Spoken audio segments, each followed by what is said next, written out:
reasons why they messing with Glock right now, fam, because his name is coming up in that Big Jook situation. Key Glock's name has been floating around Big Jook's killing for a minute now, but it just got serious. A newly leaked audio just surfaced, and fans are sure Glock messed up and quietly confessed to the hit. The Memphis beef is about to blow up. Let me explain it to you. When Memphis streets turned hot, the hit that shook the whole city, the streets were about to see some real gangster stuff that cold. January day in 2024. On January 13th, 2024, Anthony Big Jook Mims, Yo Gotti, blood brother, and the boss at collective music group CM got taken out in broad daylight in what the cops called a straight-up assassination. This wasn't some regular street drama. This was that planned, heartless kind of hit that had the whole hood on edge. The way it happened. Straight, savage energy. Police records say the shots rang out around 4:15 p.m., right after Big Jook attended a funeral. Memphis PD was already in the area when they heard those choppers go off, and they pulled up on a full-blown crime scene. Eyewitnesses said the shooters got away in a white Ford Explorer with black rims and dark windows. Real stealth mode type ride. The fact that these dudes had the nerve to squeeze the trigger in the middle of the day at a funeral spot, that's a whole new level of disrespect that made it clear. This beef was way past talking. Van or truck or something, and he was standing out, and the guys attacked him. What made this hit even more heartless was who was riding with Big Jook that day. Rumor has it, Yo Gotti's mom, Geraldine Mims, was right there in the car when those bullets started flying, and she had to jump out that vehicle fast to save her own life. Picture having to watch your own son get gunned down like that. That's some trauma that would haunt anybody for the rest of their life. Well, Yo Gotti's hard, but the streets stayed quiet.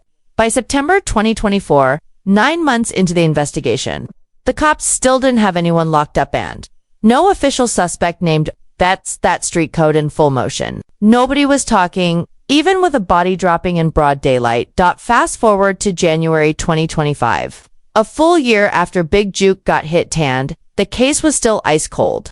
The authorities weren't releasing any info, which only made the streets talk. Even more, when the police go quiet, that's when the hood detectives start piecing together their own theories. You can't bring up Big Jook getting murked without looking at the real beef behind it.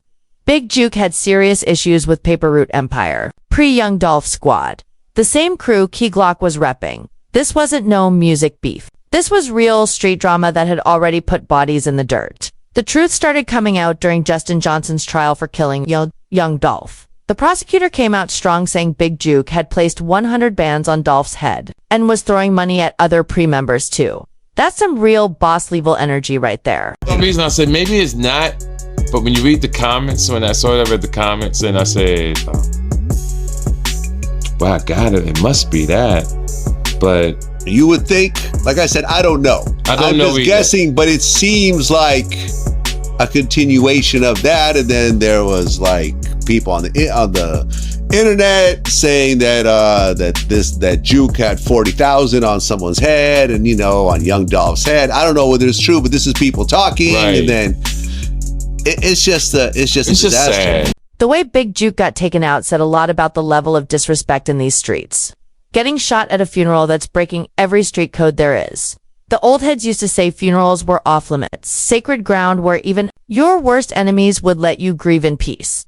But this new generation of shooters, they don't follow any rules. He laughed when the man was killed, or telling them, I'm gonna pay y'all bill, I know y'all. So it's like when you get up there, man, you gotta keep in mind, you got the other people looking like, what y'all gonna do? Y'all ain't gonna. So now you testing these guys' manhood. The police response was on some military level type of timing. When it came time for Big Jook's funeral, they had the whole spot looking like a combat zone, snipers on rooftops, helicopters in the sky, the full setup. They knew this wasn't finished. When a boss like Big Jook gets taken out, the streets expect payback. The accuracy of this hit had all the signs of a pro job. This wasn't some random drive-by. The shooters knew exactly where Big Jook would be, waited for the right moment, and carried out the plan with military-like precision. That kind of coordination pointed to revenge, not some random violence. Then came the Key Glock situation, when the streets really started whispering. Before we get into that phantom tape story, we've got to break down the real beef that had Key Glock's name on everybody's tongue when Big Jook got taken out. This wasn't just rap drama. The beef between Key Glock and Yo Gotti's camp ran deep. Like Memphis mud, born out of that long-standing war between Young Dolph and Yo Gotti. Key Glock, born Marcavius Lotion Cathy on August 3, 1997, came up under Young Dolph's wing in the paper route empire pre. He wasn't just some random artist, he was family. Dolph's cousin by marriage and the heir to the pre-throne. That automatically made him an enemy in Gotti's eyes. The root of this beef, it started when Young Dolph told Yo Gotti to kick rocks instead of signing with CMG, choosing instead to build his own empire from nothing. That disrespect kicked off more than 10 years of diss tracks, violence, and street politics that took multiple lives. When the Young Dolph murder trial went public, the streets got the real tea. Prosecutors said Big Jook had allegedly put a $100,000 bounty on Dolph's head and was paying others in pre-2. That was some straight mob boss energy. Then came the $50,000 bounty rumors on Key Glock's head. Info DJ Academics blasted all over Instagram. Suddenly, everyone understood why Key Glock might want to strike first. The tension between Key Glock and CMG wasn't theoretical, it was real life. When fans asked Key Glock in July 2023 about working with CMG artists, he hit them with a laughing emoji. That one GIF said everything get was pure disrespect. Social media lit up with the narrative. Twitter X was full of posts connecting dots like Key Glock and Yo Gotti under the same roof. Someone's leaving in a body bag. That post from June 2024 racked up thousands of RETWEETS. Another viral tweet claimed Yo Gotti put a price not just on Key Glock, but also on Big Moochie Great, posted March 2025, proving the bounty talk was still spreading. This feud wasn't about just music. It was about territory, legacy, and Memphis power. PRE and CMG stood for different codes. Dolph's hustle versus Gotti's label machine. Key Glock was born into this war, whether he liked it or not, and while his music career was climbing with albums like Yellow Tape, Dumb and Dumber with Dolph, and Glaucoma, each win just made him a bigger target. There were also sneaky shots. A track called Already Know Tua, possible Yo Gotti, surfaced on SoundCloud, rumored to be Key Glock's, though the source was unconfirmed. Another track, I Do This with Gucci Mane, was seen as a shot at Black Youngsta, one of CMG's artists. When Young Dolph was murdered in November 2021 at Makeda's Homemade Cookies, Key Glock lost more than just his mentor. He lost his shield. Without Dolph's protection, and with an alleged bounty on his head, the streets started whispering, would Key Glock strike before someone struck him? Reddit threads blew up.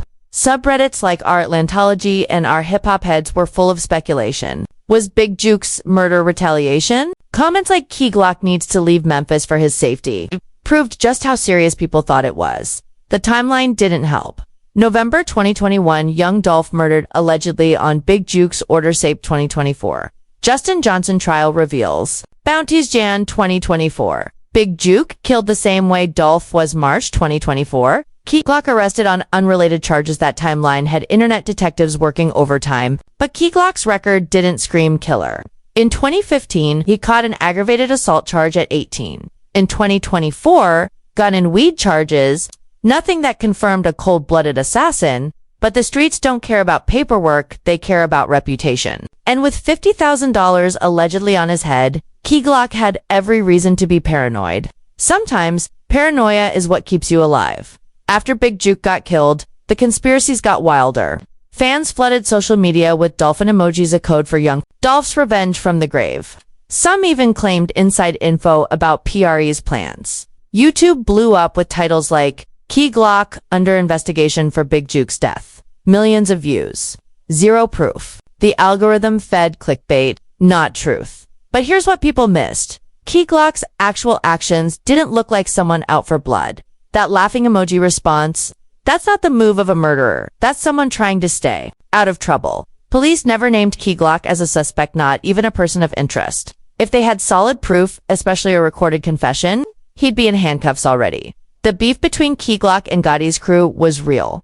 The bounties, the shade, the violence, it was all documented. But beef doesn't equal guilt. Sometimes, the most obvious suspect is just too obvious. To understand why Key Glock's name was even caught in this storm, you have to understand who he really is. Not just a rapper, but Dolph's right hand. His successor, the face of Pre. The beef between Key Glock and Yo Gotti's crew wasn't new, it was a generational war.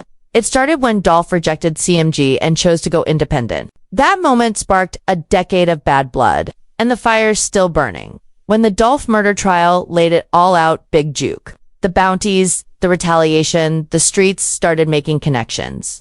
When DJ Academics posted it to the gram, the internet lost its mind. But here's where it gets real. That so-called leaked tape that had Key Glock confessing never existed. No confession, no audio. It was all street fantasy, cooked up by keyboard gangsters chasing views. And that March 28, 2024 arrest that had everyone talking, just guns, weed, and an old warrant nothing, tied to the murder. In the end, Key Glock moved different. He wasn't acting tough. He wasn't posting diss tracks. He was dodging the smoke, not chasing it. Still, social media stayed on fire. Reddit, threads, Twitter beefs, dolphin emojis everywhere. People convinced Dolph sent a message from beyond the grave. And the internet detectives still out here connecting dots, even if those dots never existed.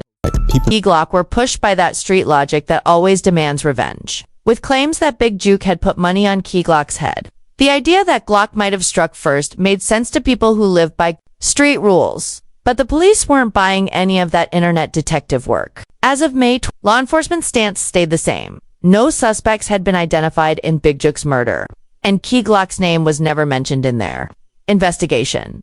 The fact that he was still walking free while people online swore there was a full-on confession tape just showed how fake those rumors really were. Still, the damage from those false accusations was very real. Having your name connected to a murder, especially one as big as Big Jook's, could end careers and start new wars.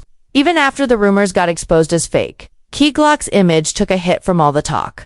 Looking deeper into Key Glock's past didn't reveal any pattern of being a shooter or killer. His music talked that street talk. Sure, but there was no real evidence tying him to bodies or gang activity, besides a few minor charges from his younger days. The way those rumors spread showed how social media turned the streets into a gossip machine. One person posts a theory, it gets reposted 1,000 times. And suddenly, the whole city knows what happened. Even though it's all made up. The hunger for drama and exclusive info made people believe anything that sounded spicy. Pain, the real cost of street beef. When the smoke cleared and the streets went quiet, the deepest pain belonged to one woman, Geraldine Mims, a queen who gave birth to both Yo Gotti and Big Jook. Her story isn't just about losing a son. It's about a lifetime of struggle, grinding, and trying to shield her sons from the very streets that eventually took one of them. And I was explaining, to my daughter, because Mario is not here, I was explaining to her that this was my firstborn. I had all my mistakes. Everything I did wrong was with him. This was my firstborn. And then when I had Mario, Lil Robert. Mama Mims kept it all the way real about her past in the streets. In that 2016 Born Hustler documentary, she told it all: how she used to push weight, how her trap spots got raided, and how her kids watched it all happen. She wasn't running. From her truth, she owned it and spoke on how it shaped her sons' lives. I want to do this live, but I might.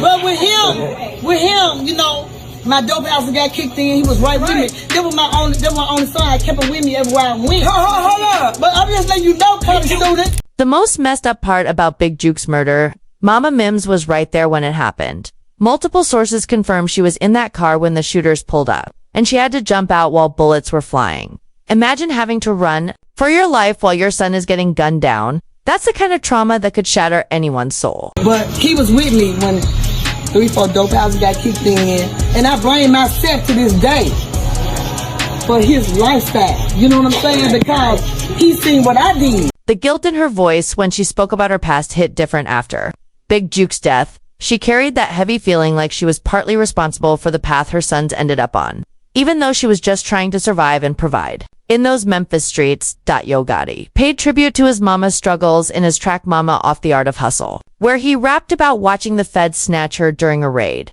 Those bars painted a vivid picture of young Mario seeing his mother get cuffed up, an image that haunted him and shaped how he looked at the game forever. After Big Jook got killed, Mama Mims disappeared from the public eye. As of May 2025, more than a year after losing her son, she hadn't said a single word publicly about his death. That silence spoke volumes. Sometimes the pain runs too deep for words, especially when you know the streets are still watching and listening.